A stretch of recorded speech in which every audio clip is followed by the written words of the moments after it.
Greetings, Balkanites. I want to talk about this. I tweeted recently my thoughts. I said, straws that I think would break the Balkanization camel's back and push us into real civil war. If a strong gun control or red flag law passed, if the Supreme Court was packed following the Roe v. Wade decision that's coming out, and what maybe that is like, if the Supreme Court comes out and overturns Roe v. Wade and the left responds by voting in a change to the number of seats in the Supreme Court, allowing them to elect or appoint a bunch of new judges, basically swinging the balance from whatever it is now to completely left wing.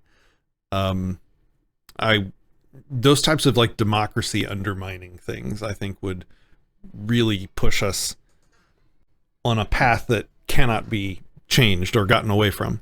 And I said, not saying it would pop off immediately, but these would be no turning back moments. And then I asked people to give me like, what am I missing? What are the other ones that might put us on that path irrevocably, or things that might make it pop off?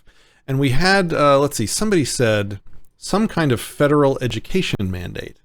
And I was thinking, I hadn't thought about that, but I mean, yeah, like imagine if the feds had enough with the Republican, quote unquote, interfering with public school curriculum with these so-called, erroneously called, don't say gay bills and things like that. And so if the federal government used as an excuse to instantiate a bunch of controls or mandates on public education, especially if they in any way attempted to regulate or force out homeschooling, I think that would be a serious moment where a lot of people would not comply. And I think you're right. I think that would put us very quickly on a path to civil war, because as we've seen recently, people are a lot less likely to make compromises on their principles and freedoms when it comes to their children, hopefully. So,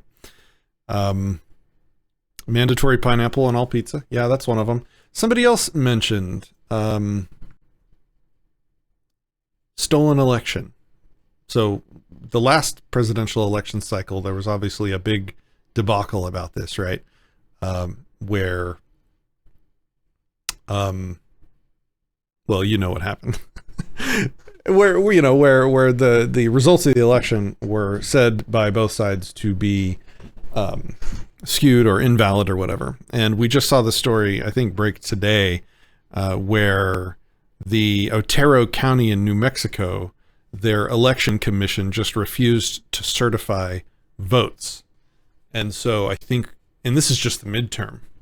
So I think that, yeah, that's a really good prediction. That's another one that might do it. If this is another like undermining the faith in democracy thing. Like if they think that the Supreme Court is no longer fair or even under the people's control, which it's obviously not. This is all nonsense. But at least if the veneer, if the magic spell is broken on this thing called democracy and the population, then I think it's going to go sideways really quick. And stolen election stuff, that would definitely be another one.